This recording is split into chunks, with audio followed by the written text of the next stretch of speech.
नमस्कार बच्चों, कैसे हैं आप सब। आशा करती हूँ आप सभी अच्छे होंगे, स्वस्थ होंगे, खुश होंगे और अपनी पढ़ाई भी अच्छे से कर रहे होंगे। जैसे कि आप सभी जानते हैं, मैं हूँ आपकी हिंदी की अध्यापिका और मैं स्वागत करती हूँ आप सभी का आईसीटी वर्चुअल क्लासरूम में। और आज हम यहाँ पर एकत्रित हुए हैं पढ़ने के लिए क्लास 12th की हिंदी।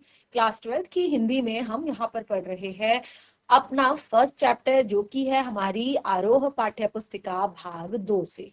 तो जो हमने यहाँ पर चैप्टर पढ़ा था लास्ट कुछ सेशंस पहले, जिसमें हमने यहाँ पर अपनी दो कविताएं आत्म परिचय और दिन जल्दी जल्दी ढलता है कविता को पढ़ा था, जिसके कवि हैं हरिवंश राय बच्चन जी। तो देखिए, चैप्टर हमारे दोनों ही कंप्लीट हो चुके थे, यानी कि दोनों ही कविताएं हमने अच्छे से पढ़ ली को उनकी व्याख्या भी हमने अच्छे से कर ली थी। अब हम यहाँ पर पाठ से जुड़े हुए प्रश्नोत्तर और बोध ग्रहण संबंधित जो प्रश्न है हमारे, तो देखिए ये है हमारी पूरी एक्सरसाइज, यानी कि दोनों ही जो हमारी कविताएं हैं उनसे जुड़ी हुई पूरी एक्सरसाइज यहाँ पर है। इससे उनसे जुड़े हुए अर्थ ग्रहण संबंधित प्रश्न जो हैं वो यहाँ पर हैं, उनकी काव्यगत विशेषताएं जो हैं वो यहाँ पर हैं। तो बहुत सारी चीजें हैं आज जो हमने यहाँ पर दोनों चैप्टर्स से रिलेटेड जो है पढ़नी है। तो आज का आपका सेशन बहुत ही ज्यादा महत्वपूर्ण है। जो आपने पढ़ा है इससे पहले दोनों कविताओं में, उसको आपने डिटेल में आज समझना है और उसके बाद आपने उनको अपनी नोटबुक में भी करना है। तो चलिए शुरू करते हैं। क्या कुछ पढ़ा हमने, सबसे पहले तो हम देखते हैं हमने यहाँ पर पढ़ा कवि परिचय। हमने दोनों ही कविताएं पढ़ने से पहले हरिवंश राय बच्चन जी का जीवन परिचय पढ़ा था, जो कि यहाँ पर भी आपको दिया गया है। और आपको अपनी नोटबुक में अगर आप लिखना चाहते हैं तो बिल्कुल आप इसी तरह से वहां पर लिखेंगे, यानी कि नोटबुक में आप बिल्कुल इसी तरह से लिखेंगे। तो देखिए, कविवर हरिवंश राय बच्चन का जन्म 27 नवंबर 1907 को इलाहाबाद में हुआ था। और यहाँ पर उन्होंने इलाहाबाद विश्वविद्यालय से ही अंग्रेजी में एमए किया और उसके बाद वो यहीं पर प्राध्यापक रहे। और फिर उन्होंने कैम्ब्रिज विश्वविद्यालय इंग्लैंड से पीएचडी की उपाधि प्राप्त की। अंग्रेजी कवि कीट्स पर उनकी शोध कार्य बहुत ही चर्चित रहा। वे आकाशवाणी के साहित्यिक कार्यक्रमों से संबंधित रहे। फिर विदेश मंत्रालय में हिंदी विशेषज्ञ भी रहे। उन्हें राज्यसभा के लिए मनोनीत किया गया और 1976 में उनको पद्म भूषण भी दिया गया। और जैसे कि मैंने बताया कि उनकी बहुत सारी रचनाएं हैं यहाँ पर दी गई। उनकी मृत्यु के बारे में बताया गया है कि उनका निधन 2003 ईस्वी में मुंबई में हुआ था। और यहाँ पर आप देखेंगे उनकी प्रमुख जो रचनाएं हैं, जो उनकी काव्य संग्रह है। देखिए, दोनों सारी चीजें मैं आपको बता चुकी हूँ, क्योंकि अभी हम यहाँ पर अब पूरे चैप्टर को कंप्लीट कर रहे हैं, पूरे चैप्टर का कंक्लूजन यहाँ पर निकाल रहे हैं। तो ध्यान से देखिएगा कि उनका जो पहला यहाँ पर काव्य संग्रह है, जो वो है मधुशाला 1935, मधुशाला, मधुबाला 1938, मधु कलश 1938, निशा निमंत्रण, एकांत, संगीत, आकुल, अंतर, मिलन, यामिनी, सतरंगिणी, आरती और अंगारे, नए पुराने झरोखे, टूटी फूटी कड़ियां, ये सब इनके काव्य संग्रह है। यानी कि इन में इनकी बहुत सारी कविताएं जो हैं वो दी गई हैं। और यहाँ पर कुछ आत्मकथ्य भी जो आपके बताए गए हैं, क्या भूलूं क्या याद करूं, ये मैंने आपको सब क्लियर कर दिया था। नीड़ का निर्माण, फिर बसेरे से दूर, 10 द्वार से सोपान तक। अनुवाद, जो इनके अनुवाद हैं वो है हेलमेट, जनगीता, मैकबेथ। डायरी भी इन्होंने लिखा, प्रवासी की डायरी के तौर पर। तो इस तरह से ये इनकी रचनाएं हैं जो हमने पहले भी यहाँ पर पढ़ी थी। कुछ काव्यगत विशेषताएं, जैसे हमने कहा बच्चन इलाहाबाद के सर्वश्रेष्ठ कवियों में से एक हैं और दोनों महायुद्धों के बीच मध्य वर्ग के निशुद्ध विकल मन को बच्चन ने वाणी दी। उन्होंने छायावाद की लाक्षणिक विकृता को के बजाय सीधी सादी जीवंत भाषा और संवेदना से युक्त गेय शैली में अपनी बात कही। उन्होंने व्यक्तिगत जीवन में घटी घटनाओं की सहजता पूर्वक और ईमानदारी से कविता के माध्यम से उसकी अभिव्यक्ति की है। जो उनके व्यक्तिगत पर्सनल लाइफ में जो उनको एक तरह से झेलना पड़ा, जो उनके साथ हुआ, उन सबको उन्होंने यहाँ पर एक कविता के तौर पर लिखा।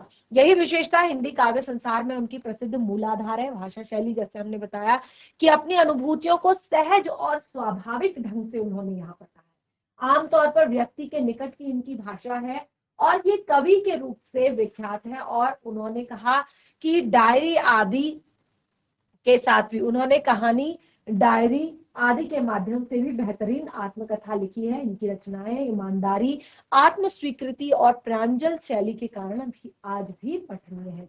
यानी कि कुछ भी ऐसा टफ नहीं है, व्यक्ति के निकट है और बिल्कुल जो इनकी व्यक्तिगत जो इनका जीवन है उसी से संबंधित जो चीजें हैं उनको उन्होंने कविता के रूप में यहाँ पर लिखा है। अब देखिए यहाँ पर कविता का प्रतिपाद्य विषय, ये सारी चीजें मैं आपको करवा चुकी हूँ। और उसके बाद दोनों कविताओं का प्रतिपाद्य विषय, जैसे हमने पहले एक आत्म परिचय जो कविता पढ़ी उसका प्रतिपाद्य विषय, और दूसरा यहाँ पर जो हमने गीत पढ़ा था उसका प्रतिपाद्य विषय यहाँ पर दिया गया है, सार भी दिया गया है। अब जो आता है मेन व्याख्या और अर्थ ग्रहण संबंधित प्रश्न। तो यहाँ पर मैं आपको भावार्थ तो क्लियर करवा चुकी हूँ, जैसे कि मैंने आपको बताया कि ये चैप्टर यानी कि आपके आरोह पाठ्य पुस्तिका का फर्स्ट चैप्टर जो है आत्म परिचय कविता, और इसमें जो गीत आपका है, ये दोनों ही परीक्षाओं की दृष्टि से बहुत ही ज्यादा महत्वपूर्ण है। और जब आप क्लास 12th में हैं तो तब आप बिल्कुल ये एक्सपेक्टेशन नहीं रखेंगे कि आज का काम कल करेंगे, कल का परसों करेंगे, परसों का नेक्स्ट डे करेंगे, क्योंकि इतना टाइम हमारे पास नहीं होता। बहुत सारा सिलेबस होता है, बहुत सारा बाकी वर्क भी हमारे पास होता है। इसीलिए आपके पास हिंदी एक ऐसा सब्जेक्ट है जिसको आप साथ साथ पढ़कर बिल्कुल काफी अच्छे मार्क्स जो है स्कोर कर सकते हैं। तो कल पर कुछ भी चीज ना छोड़ें, आज के आज पढ़ें। तो जैसे मैंने बताया कि अगर आप कोई भी काव्यांश पढ़ रहे हैं, ये आपका बहुत ही महत्वपूर्ण है परीक्षाओं की दृष्टि से, ये मैं अभी आपको बता देती हूँ। और आप देखेंगे कुछ आप लास्ट 5 इयर्स के अगर आप ओल्ड पेपर्स उठाकर देखेंगे, सैंपल पेपर अगर आप उठाकर देखेंगे, तो आपको पता चलेगा कि ये चैप्टर चाहे गीत हो चाहे आत्म परिचय कविता हो, परीक्षाओं की दृष्टि से बहुत ही ज्यादा महत्वपूर्ण है। तो जैसे मैंने कहा व्याख्या तो हम कर चुके हैं, यानी कि भावार्थ में आपको क्लियर करवा चुकी हूँ।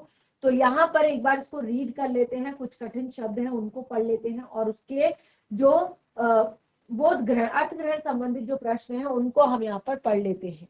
तो क्या था कविता का पहला पाठ? मैं जग जीवन का भार लिए फिरता हूँ, मैं फिर भी जीवन में प्यार लिए फिरता हूँ।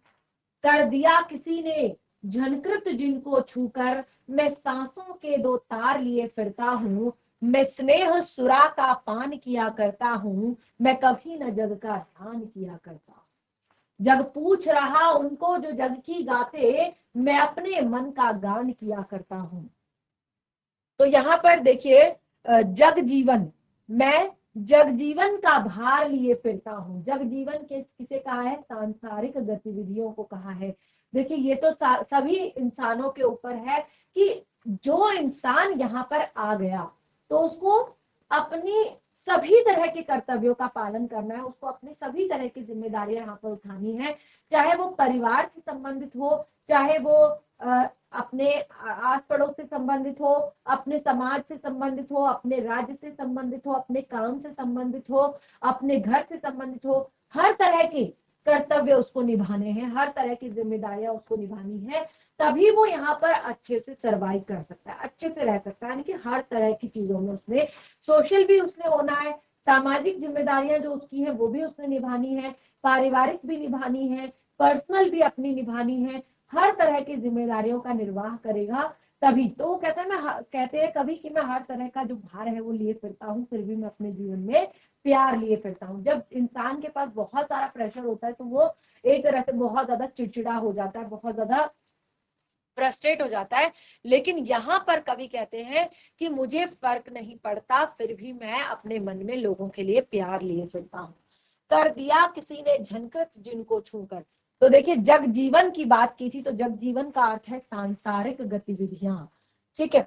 झनकृत यानी कि तारों को बजाकर स्वर निकालना, ठीक है। झनकार कहते हैं जैसे तारों को जब बजाया जाता है तो उनसे एक सुंदर सा स्वर निकलता है, स्नेह सुरा, यानी कि जो प्रेम रूपी मदिरा है उसका पान किया करता हूँ, स्नेह सुरा। ठीक है, स्नेह का अर्थ होता है प्रेम, सुरा का अर्थ होता है मदिरा। तो स्नेह सुरा का पान किया करता हूँ, पान का अर्थ होता है पीना। कभी न जग का ध्यान किया करता हूँ, ध्यान का अर्थ होता है परवाह करना।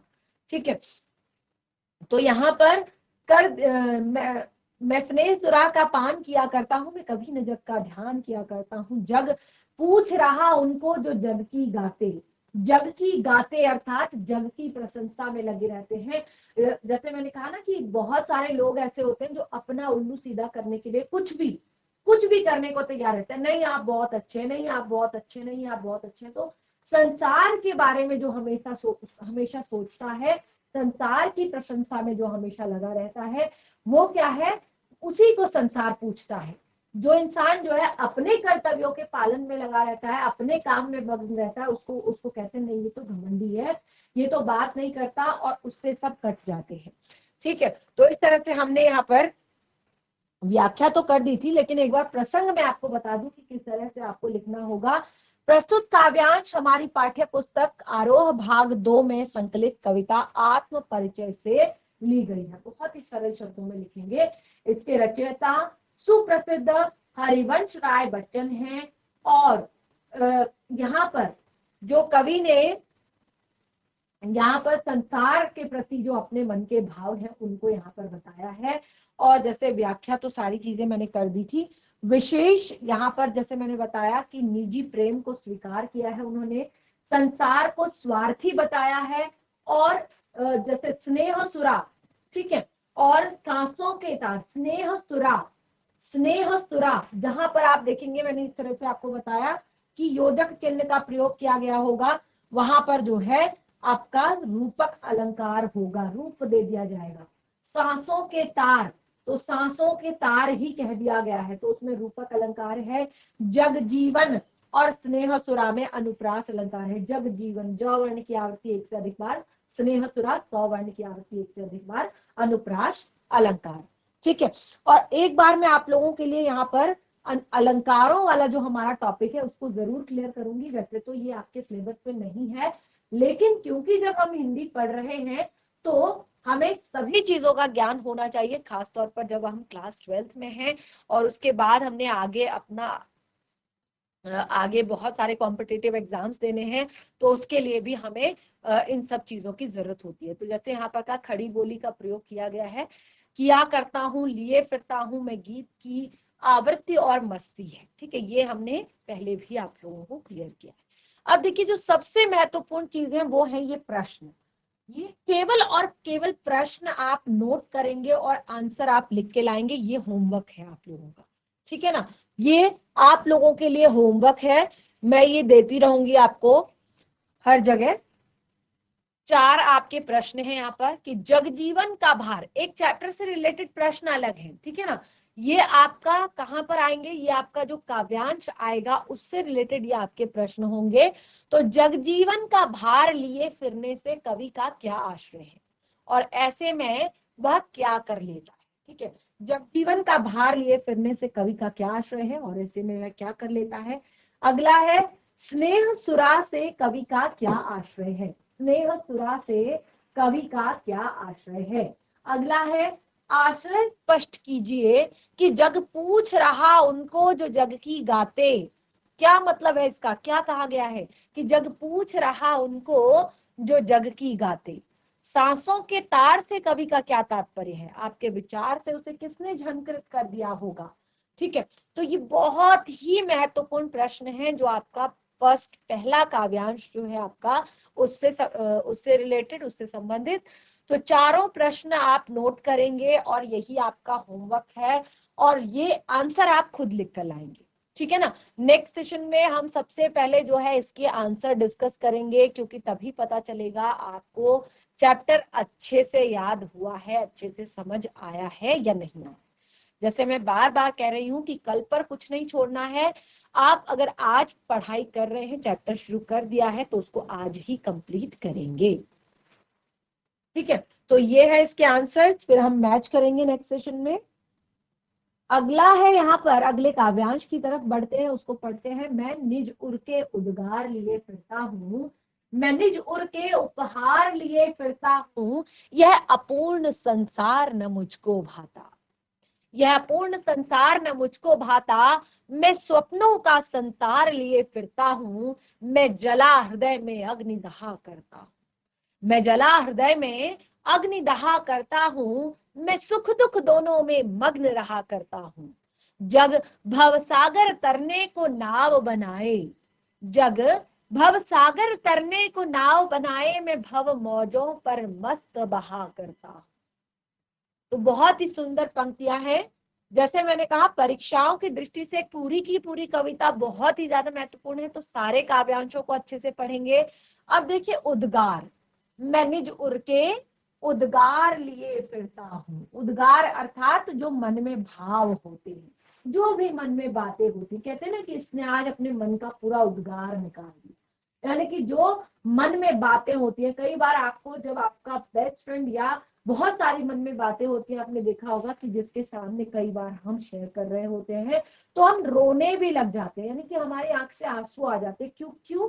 क्योंकि मन में जो उद्गार है, जो भाव है, जो बातें हैं, वो सारी निकल रही हैं। तो वो कहते हैं कि मैं निज उर के उद्गार लिए फिरता हूँ। उद्गार अर्थात मन के भाव।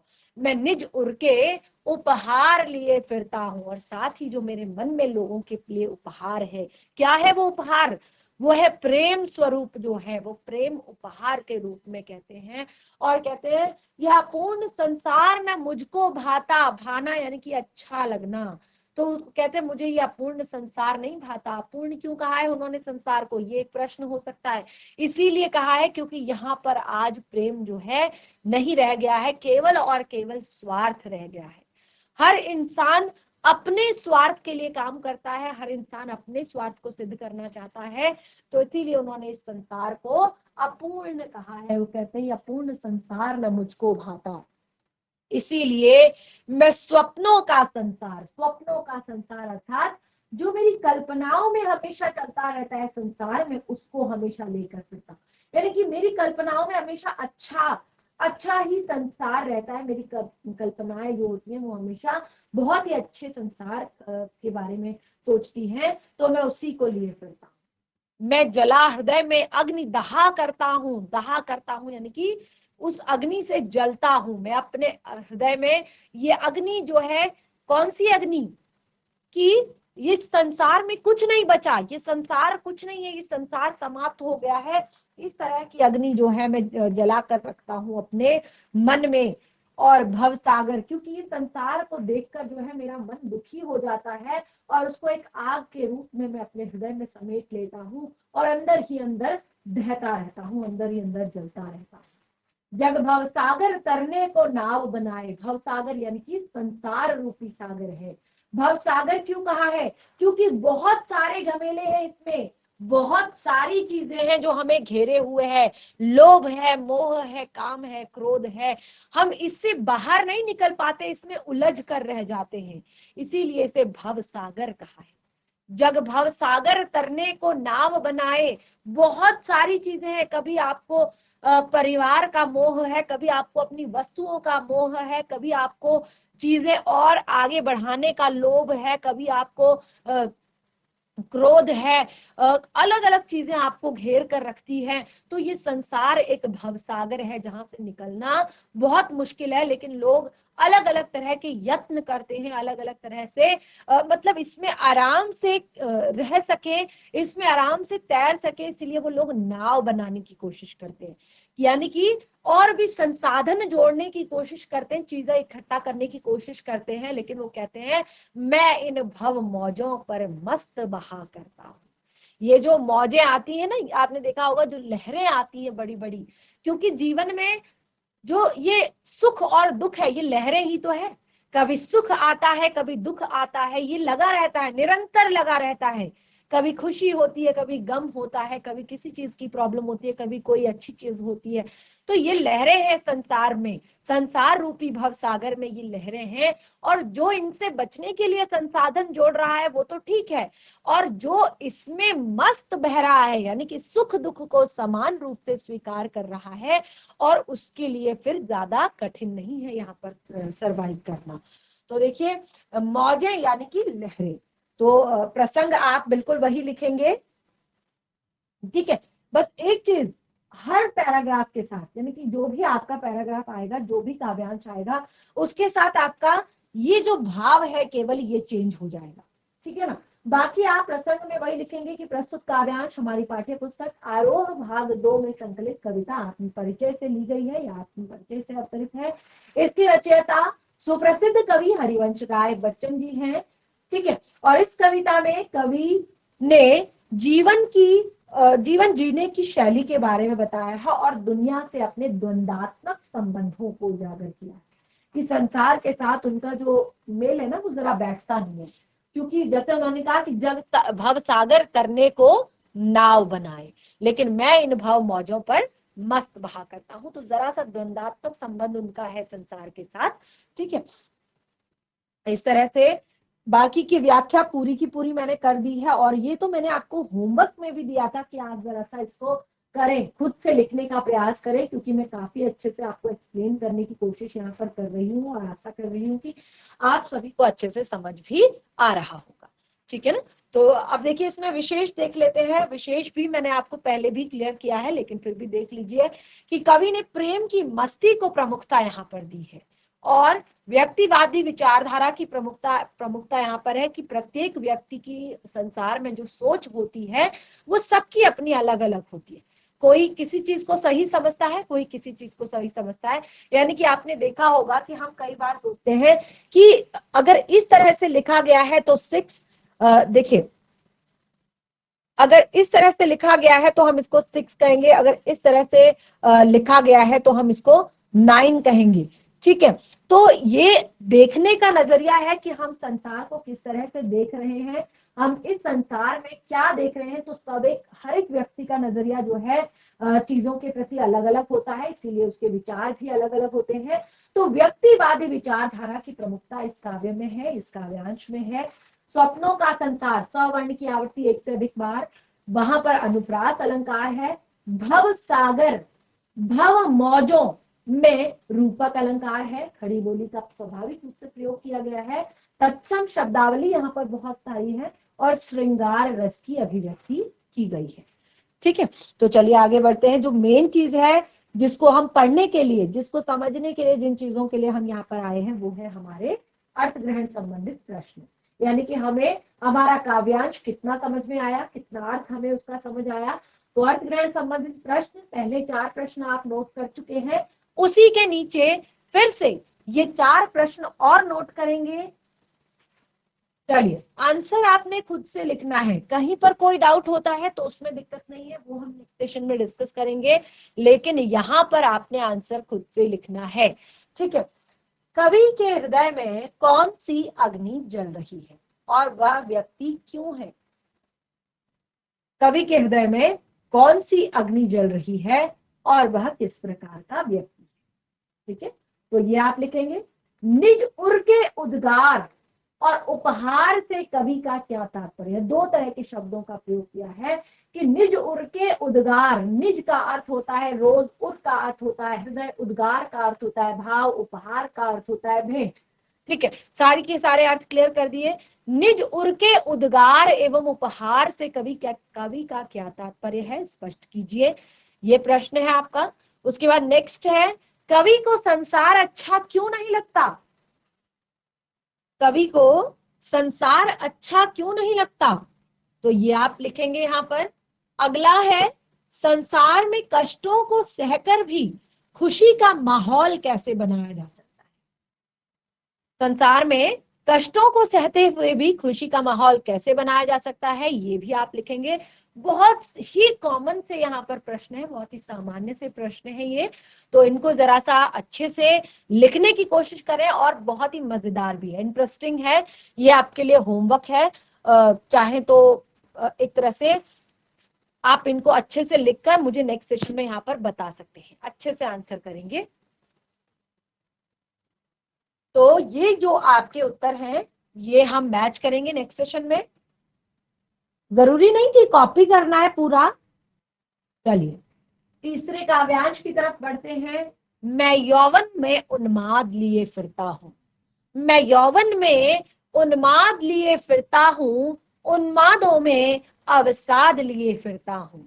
मैं यौवन का उन्माद लिए फिरता हूं, उन्मादों में अवसाद लिए फिरता हूं। जो मुझको बाहर हंसा, रुलाती भीतर, हाय मैं किसी की याद लिए फिरता हूं। कर यत्न मिटे सब सत्य किसी ने जाना, नादान वही जहां पर दाना, फिर क्यों मूढ़ न क्या जग, फिर मूढ़ न क्या जग जो इस पर भी सीखे। मैं सीख रहा हूं सीखा ज्ञान भुलाना। फिर मूढ़ न क्या जग जो इस पर भी सीखे, मैं सीख रहा हूं सीखा ज्ञान भुलाना। तो देखिए जैसे कि मैंने कहा व्याख्या तो हम पहले कर चुके हैं, तो यहाँ पर कठिन शब्दों से इसको समझेंगे। मैं यौवन का उन्माद, यौवन यानी कि जो जवानी है, जो अभी अभी नई नई जवानी जो आई हुई है उसका उन्माद यानी कि एक पागलपन। इस टाइम पे जो जब इंसान को जवानी आती है यानी कि उसका यौवन जो है जब शुरू होता है तो उसके अंदर बहुत सारा उत्साह होता है, बहुत सारा जोश होता है, जीवन के प्रति बहुत सारी आशा होती है और एक पागलपन होता है, एक जुनून होता है कि वो अपने जिस भी काम को हाथ में लेता है, ठीक है ना। इसीलिए कहते हैं कि यही टाइम होता है कि इंसान अपनी लाइफ को अच्छा भी कर सकता है और खराब भी कर सकता है, ठीक है ना। आप लोग क्लास 12th में है तो ये आप लोगों के लिए बहुत जरूरी है समझना, क्योंकि आप लोगों की लाइफ का भी ये एक बहुत ही बड़ा टर्निंग पॉइंट है। यहाँ से आप एडोलेसेंस से एक युवक बनने जा रहे हैं, एक नव युवक बनने जा रहे हैं। आपकी एडोलेसेंस एज जो है वो यहाँ पर खत्म हो रही है, आपकी किशोरावस्था यहाँ पर खत्म हो रही है और आप नव युवक बनने जा रहे हैं। आप कॉलेज जाएंगे, अब आपको छोटा बच्चा या स्कूल गोइंग स्टूडेंट नहीं कहेंगे, अब आप कॉलेज गोइंग स्टूडेंट हैं और वहां पर आपसे बहुत सारी उम्मीदें होती है। कैसी उम्मीदें कि अब आप यहीं से अपने जीवन का लक्ष्य निर्धारित करते हैं और यहीं से आप अपने जीवन को खराब भी कर सकते हैं, ठीक है ना। क्योंकि जैसे मैंने कहा यही टाइम है, बहुत सारा उन्माद, बहुत सारा पागलपन, बहुत सारा जोश, बहुत सारा एक तरह से कहते हैं कि बहुत एनर्जी होती है कि आप उसको अगर सही दिशा में लेकर जाते हैं तो आपका जीवन जो है आगे चलकर निश्चित ही अच्छा होगा।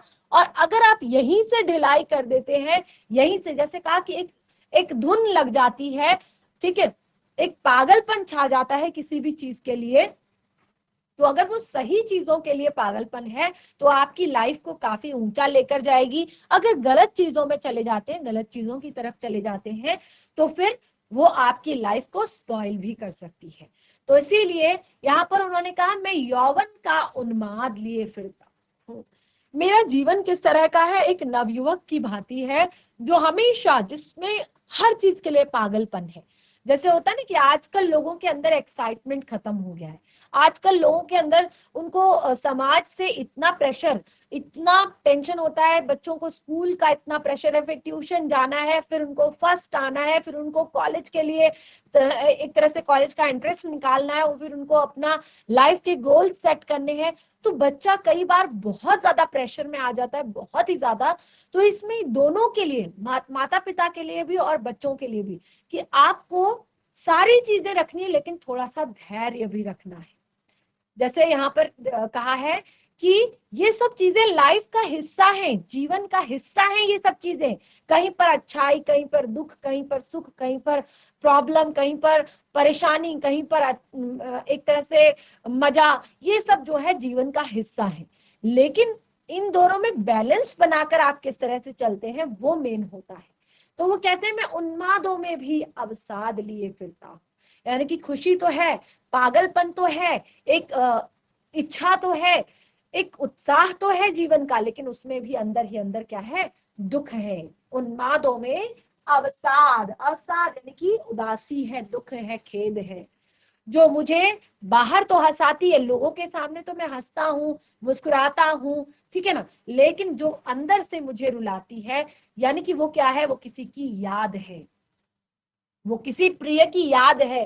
तो जैसे हमने बताया था कि उनकी पत्नी की जब मृत्यु हो गई थी, जो उनकी पहली पत्नी थी, उनकी मृत्यु हो गई थी, ये पूरी कविता उन्होंने अपने व्यक्तिगत जीवन पर लिखी हुई है और बहुत ही सुंदर तरीके से संसार को समझाने की कोशिश की है। तो वो कहते हैं, हाय मैं किसी की याद लिए फिरता हूं, कर यत्न मिटे सब सत्य किसी ने जाना। वो कहते हैं कि कुछ ऐसा यत्न कर कि ये संसार का सत्य तू जान ले। नादान वही है हाथ जहां पर दाना, नादान वही है, नादान यानी कि नासमझ, अनाड़ी, जिसे हम कहते हैं कि जो जानकर भी अनजान बनता है, जो जानकर भी अनजान बन रहा है, जो जानकर भी अनाड़ी बन रहा है, वो सच में नादान है। जो जानकर, देखिए जिसको पता है संसार में अच्छाई है, बुराई है, सुख है, दुख है, सब कुछ है, और वो उसको स्वीकार कर रहा है तो फिर चल जाता है। लेकिन जिसको जो सब पता है लेकिन उसके बाद भी वो मूर्खता कर रहा है, तो इसका मतलब वो सचमुच का अनाड़ी है, वो सचमुच का नादान है। फिर मूढ़ न क्या जग, फिर इसको मूर्ख नहीं कहेंगे तो और क्या कहेंगे, मूढ़ अर्थात मूर्ख। फिर मूढ़ न क्या जग जो इस पर भी सीखे। अब इसको हम मूर्ख नहीं कहेंगे तो क्या कहेंगे, कि जो सब कुछ देख रहा है, सब कुछ समझ रहा है, फिर भी नहीं सीख रहा है। मैं सीख रहा हूं सीखा ज्ञान भुलाना, और मैं तो उल्टा सीख रहा हूं, जो अभी तक मैंने सीखा है इस संसार से, जो अभी तक मैंने जाना है, उन सब चीजों को अब मैं छोड़ रहा हूं, क्योंकि मुझे एक अलग ही ज्ञान की प्राप्ति हो चुकी है। मैं सीख रहा हूं सीखा ज्ञान भुलाना। तो इस तरह से इसका भी देखिए अर्थ तो हम यहाँ पर पढ़ चुके थे, कठिन शब्द भी हमने यहाँ पर डिस्कस कर लिए हैं, और मैं आशा करती हूँ कि अर्थ आप लोगों को अच्छे से समझ में आ गया होगा। ये भी आपको होमवर्क दिया था मैंने, ये व्याख्या है, एक एक काव्यांश करके अपनी कॉपी में लिखें। तो जिन बच्चों ने लिखा है अच्छी बात है, जिन्होंने नहीं लिखा है वो जरूर लिख लें, काफी इंटरेस्टिंग कविता है और परीक्षाओं की दृष्टि से महत्वपूर्ण है। अब देखिए विशेष एक बार पढ़ लेते हैं, क्योंकि ये आपको वहां पर लिखना होता है, काव्यगत विशेषताएं। तो पहली 4 पंक्तियों में आत्म अभिव्यक्ति उन्होंने की है, और अंतिम 4 पंक्तियों में सांसारिक जीवन के विषय में बताया है। उन्मादों में अवसाद विरोधाभास है, जैसे कि उन्माद, उन्माद यानी कि जो खुशी बताया था, एक तरह से उत्साह बताया था, उसमें अवसाद की बात की है, उसमें दुख की बात की है, तो विरोधाभास है दोनों में, ठीक है। लिए फिरता हूं, आवृत्ति की जो गेयता का गुण है। कर यत्न मिटे सब सत्य किसी ने जाना में अनुप्रास अलंकार है। नादान वही है हाय जहां पर दाना में सूखता जैसा प्रभाव है। खड़ी बोली तो आप देख ही रहे हैं, खड़ी बोली का प्रभाव है। अब आते हैं उन प्रश्नों की तरफ। फिर से एक बार इन 5 प्रश्नों को जरा सा फटाफट नोट करेंगे, और उसके बाद हम, ये आपके होमवर्क में है, यानी कि आपको मैंने अभी तक 8 और 5, यहाँ पर 13 प्रश्न होमवर्क में दिए हैं, 3 काव्यांशों से संबंधित। तो जरूर इनको घर से कर लाएं। यौवन का उन्माद से क्या तात्पर्य है, फिर से देखिए, सरल, बहुत ही सरल, अगर आप इसके भावार्थ को समझ चुके हैं तो। कवि के मन स्थिति कैसी है कवि की, नादान कौन है और क्यों, संसार के बारे में कवि क्या कह रहा है, कवि किस सीखे ज्ञान को भुलाने की कोशिश कर रहा है या भुला रहा है। बहुत ही इंटरेस्टिंग से 13 प्रश्न होमवर्क में दिए हैं, जितने भी हो सकते हैं अच्छे से करें, नेक्स्ट सेशन में डिस्कस करें। यहाँ पर कोई भी डाउट अगर आपको होता है टॉपिक से रिलेटेड, बाकी का टॉपिक कंटिन्यू करेंगे अपने नेक्स्ट सेशन में। आशा करती हूँ कि आज का सेशन आपको पसंद आया होगा। तब तक के लिए धन्यवाद। आपका दिन शुभ।